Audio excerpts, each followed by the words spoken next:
Welcome to Tutorial Info. In this video, I'm going to show you how to use boosters in the Sonic Dash game.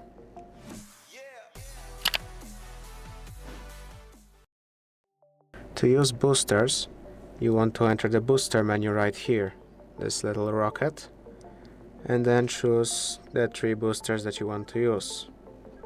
Pick the ones you want, of course take into account that if you don't have any already, you're going to have to spend your rings on them, which I would honestly recommend saving those rings for upgrading your characters. But let's say we pick what we want.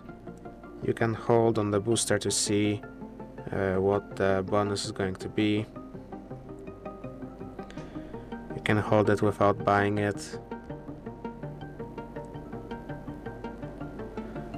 And then you can click play to, of course, start playing, which will then have the boosters be in play during your game.